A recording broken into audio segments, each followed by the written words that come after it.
November 1944.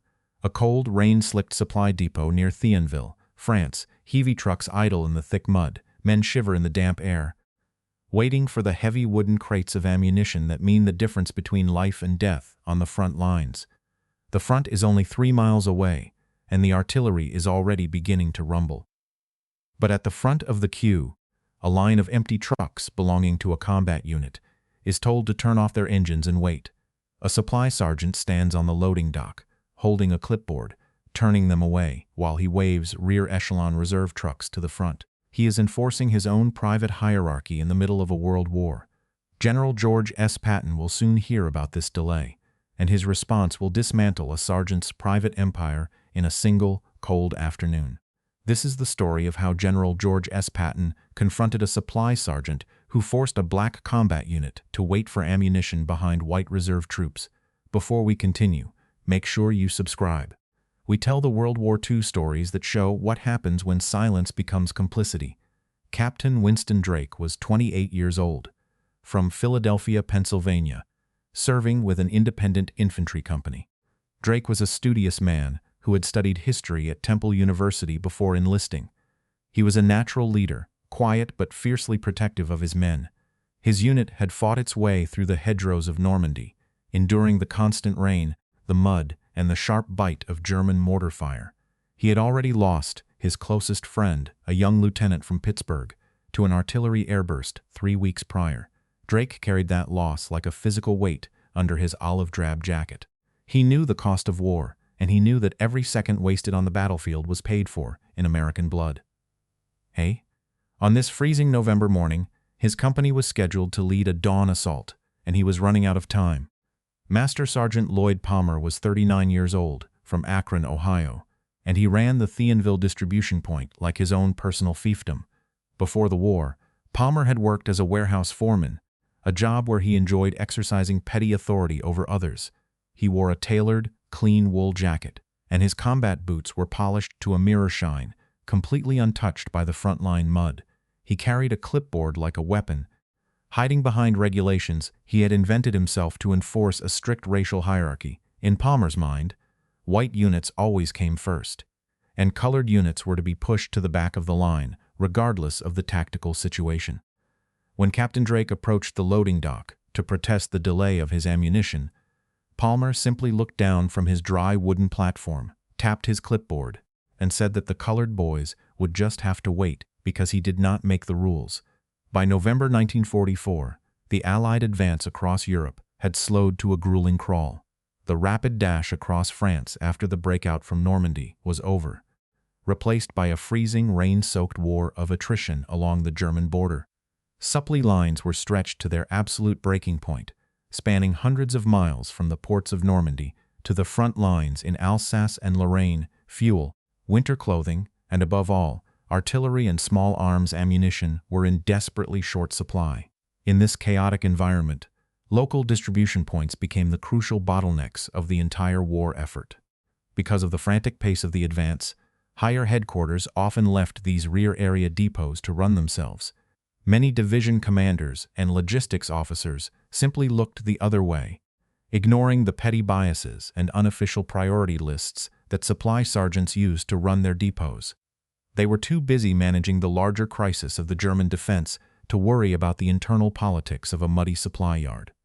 This neglect created a dangerous vacuum where personal prejudice could override military necessity, with catastrophic results for the men on the line. But the cold reality of the battlefield was about to collide with the comfortable routine of the Thionville distribution point. First, Lieutenant Robert Vance, a 31-year-old liaison officer from Boston, serving with the division logistics staff, walked onto the dry wooden loading dock. He saw the idling trucks and Captain Drake standing in the cold rain. Vance approached the sergeant with a folder of orders in his hand. "We need to clear these trucks," Vance said, his voice calm and professional. "Drake's infantry company is scheduled to assault the German positions at dawn, and they are short on .30 caliber ammunition. I am processing the orders as they appear on my manifest, Lieutenant," Palmer replied, not looking up from his clipboard. Vance stepped closer, pointing to the trucks waiting in the mud. "Those are reserve units, Sergeant. They are sitting in assembly areas 5 miles behind the line. Drake's men are going over the top in less than 2 hours. The regulations are very clear about the order of distribution, Palmer said, tapping his pencil against the paper. My priority list is established. White units are handled first. The colored units wait their turn. I don't make the rules, but I sure as hell follow them. There is no such regulation in the United States Army. Sergeant, Vance said, his voice rising slightly, you are delaying a combat operation. That is a direct order to load Captain Drake's trucks immediately. I don't take orders regarding depot management from division liaisons, Palmer said, his voice flat and stubborn. I run this dock. If Captain Drake wants his ammo, he can wait until the reserve battalions are fully loaded. That is the way we do things here, and that is the way it is going to stay. Vance stared at the sergeant, realizing the depth of the man's obstinacy. He knew this was no longer a simple administrative misunderstanding. It was a deliberate act of sabotage disguised as bureaucracy, and it was entirely beyond his authority to resolve on the wet wooden planks of the loading dock. Vance turned on his heel, walked back to his jeep, and grabbed the radio receiver. The report reached Patton within the hour. The general's open-top jeep splashed through the deep mud of the Thionville supply yard, stopping abruptly beside the loading dock. Patton climbed out of the passenger seat, his uniform immaculate, the 4 polished silver stars on his helmet catching the gray morning light. He wore his high boots, his utility jacket, and the 2 ivory-handled revolvers buckled around his waist. The entire loading dock fell dead silent, the soldiers and clerks freezing in mid-motion at the sight of the Army commander. Patton walked up the wooden steps, his eyes fixed on Palmer. He did not yell, but his high, sharp voice cut through the damp air like a knife. Sergeant, you have a priority list for this depot, Patton said. Palmer swallowed hard, standing at a stiff attention. Yes, General. I am managing the distribution according to the established order of the depot, and that order puts reserve troops ahead of an active infantry company, Patton said, his voice dropping a register. Palmer looked down, his polished boots suddenly seeming very bright. The regulations for colored units, sir. Patton stepped closer, his face inches from the sergeant's. Do you believe the enemy cares about the color of the man holding the rifle, Sergeant? No, General. Do you believe a German machine gun distinguishes between a white soldier in reserve and a black soldier attacking their bunker? No, General. Then why do you? Patton asked. Palmer remained silent, his jaw clenched, staring straight ahead at the wet canvas of the supply trucks. You have managed to convince yourself that your personal prejudices are more important than the lives of my soldiers, Patton said. You sat in your dry, clean office and decided that men who are about to die for this country should wait in the mud because you do not like the color of their skin. You have used the authority of the United States Army to satisfy your own small, pathetic malice, and in doing so, you have cost me 12 men. Those men are dead because they did not have the ammunition to defend themselves when they reached the German lines. That is not logistics, Sergeant. That is murder. Patton looked at the clipboard in Palmer's hand, then ripped it away, tossing it into the mud below. You have 2 choices, Sergeant, Patton said. You can stand trial for disobeying a direct operational order in the face of the enemy, which will end with you in front of a firing squad. Or you can pack your bags right now, surrender your stripes, and spend the rest of this war unloading cargo ships at the port of Cherbourg.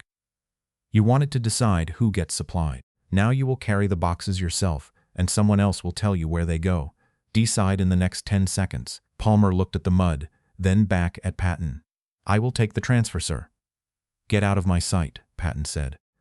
Within 30 minutes, the transfer order was signed. Military police escorted the former master sergeant from the Thionville distribution point, stripping the stripes from his sleeves in full view of the assembled drivers and warehouse clerks.